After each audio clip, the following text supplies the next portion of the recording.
할렐루야. 오늘은 5월 27일 화요일입니다. 오늘도 정심의 예배를 통해 경건의 일상을 살아가고자 하시는 우리 큰믿음 신교회 모든 성도님들을 사랑하고 축복합니다. 다 함께 사도신경으로 우리의 신앙을 고백하며 하나님 앞에 나아가겠습니다.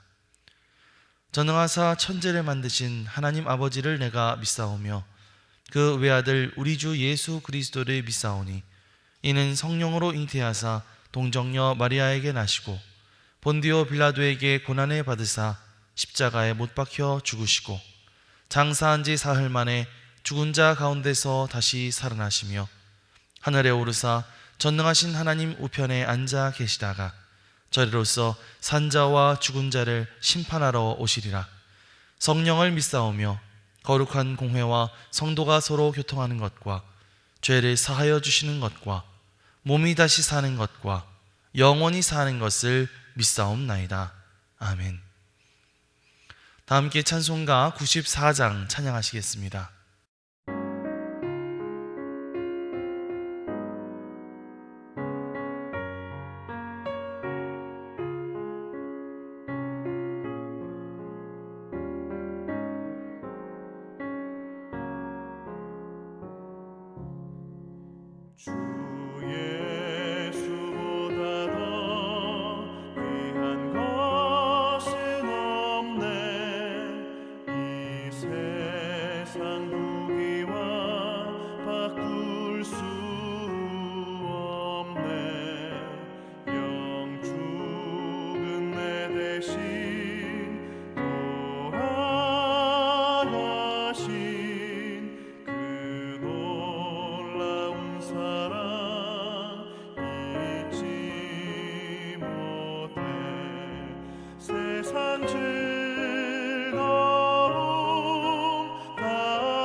세상 자랑 나 버렸네.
오늘 하나님께서 우리에게 주시는 말씀은 민수기 29장 12절로 40절까지의 말씀입니다. 일곱째 달 15째 날에는 너희가 성회로 모일 것이요 아무 일도 하지 말 것이며 이레 동안 여호와 앞에 절기를 지킬 것이라.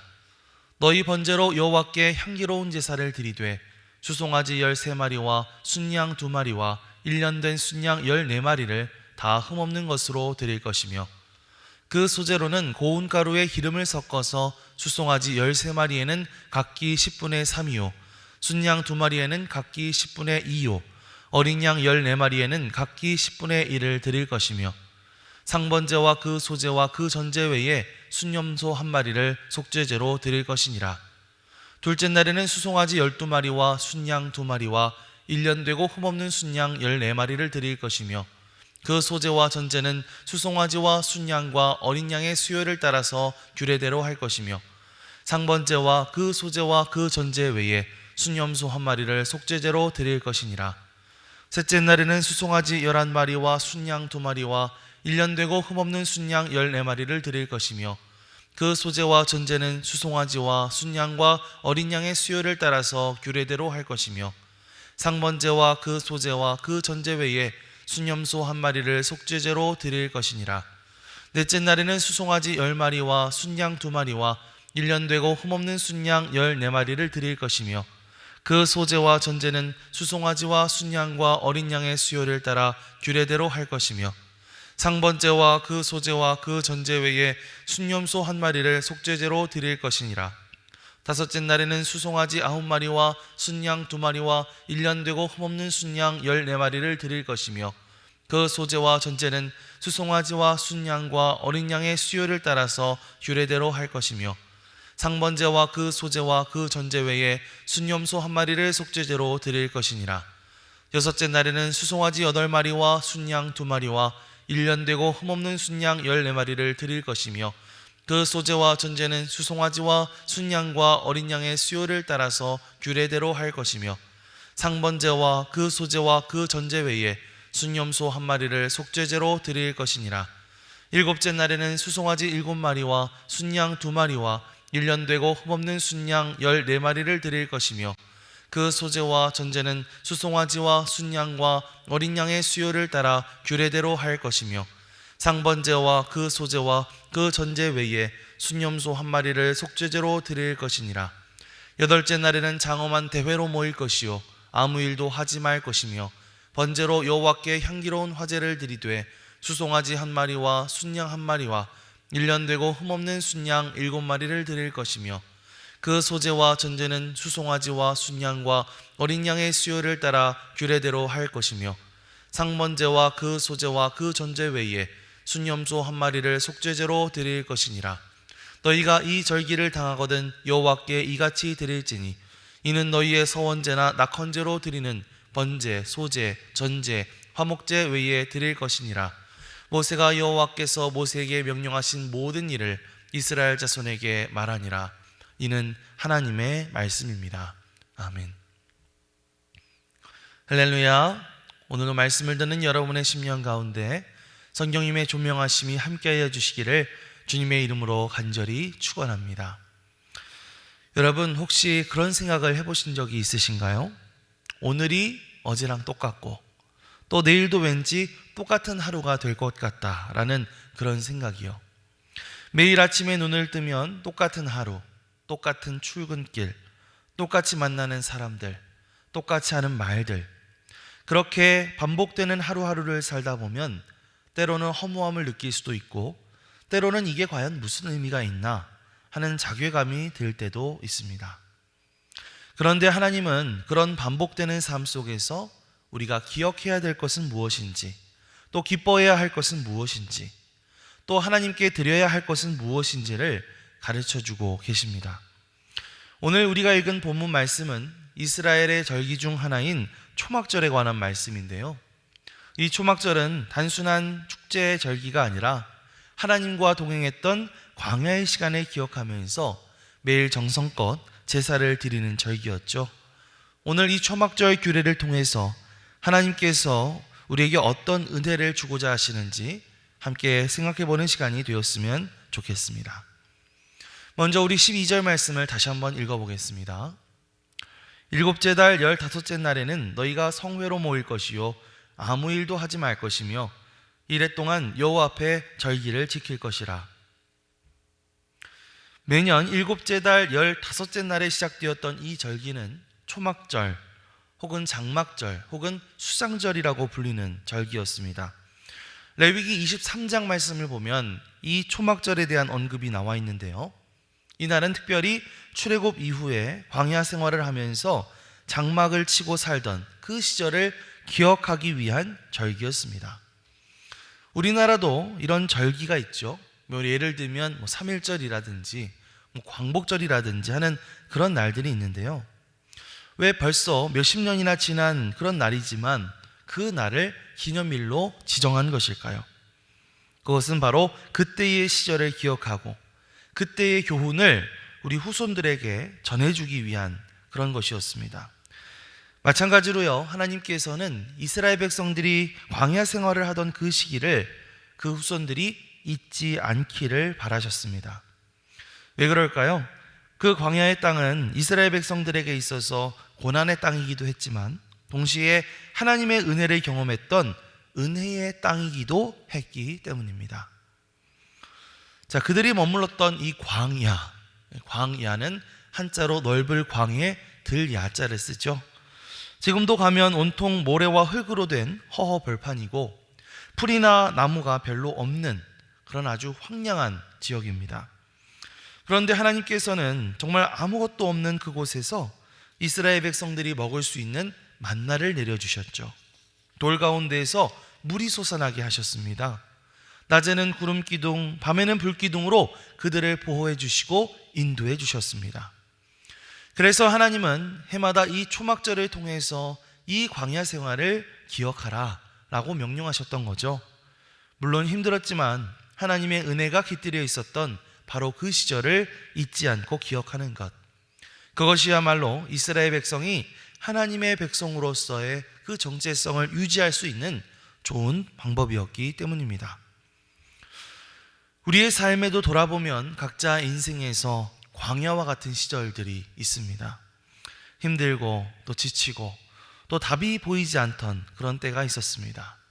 하지만 그 순간을 돌아보면 바로 그 자리에서 하나님께서 함께 하고 계셨다는 사실을 깨닫게 되죠.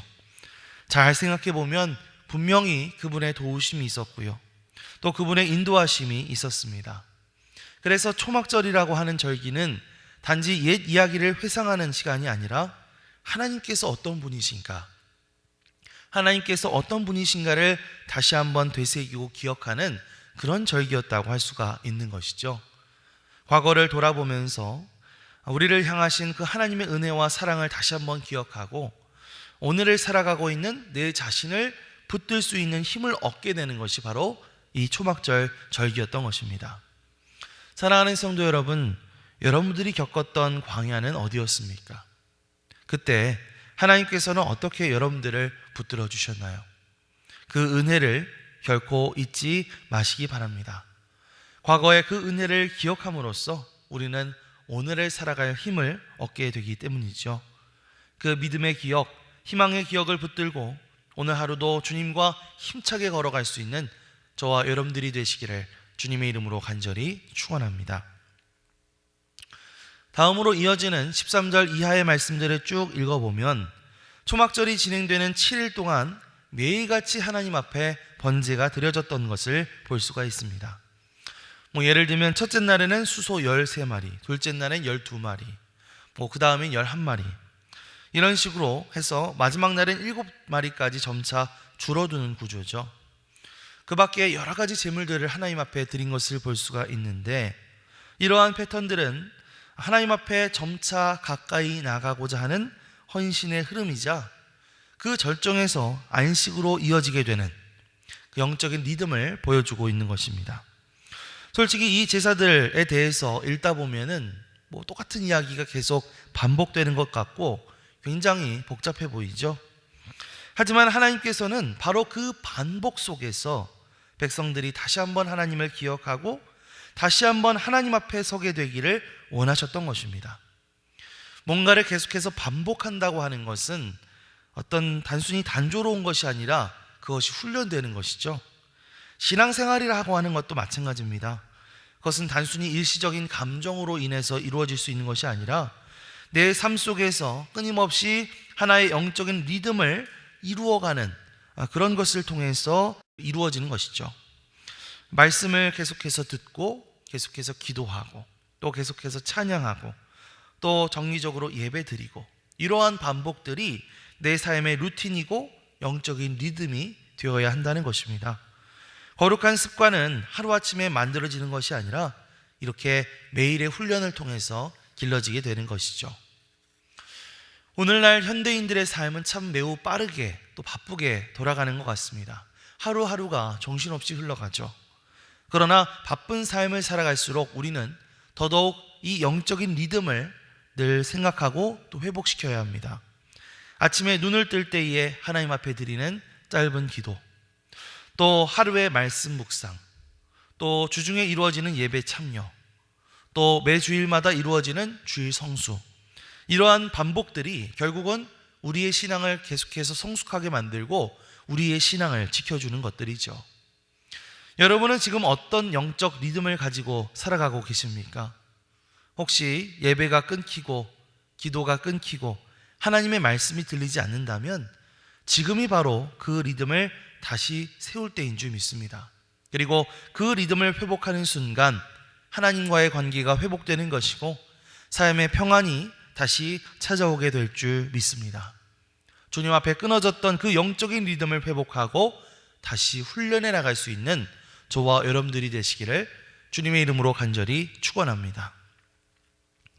자, 그렇게 초막절을 맞이해서 하나님은 이스라엘 백성들에게 다양한 제사를 드리라고 말씀하시는데요, 본문에서 우리가 살펴볼 수 있는 이 제사의 규모들은 참으로 엄청납니다. 수소와 순양, 어린 양, 염소까지 다양한 제물들을 드리게 되고 소제와 전제까지 병행되죠.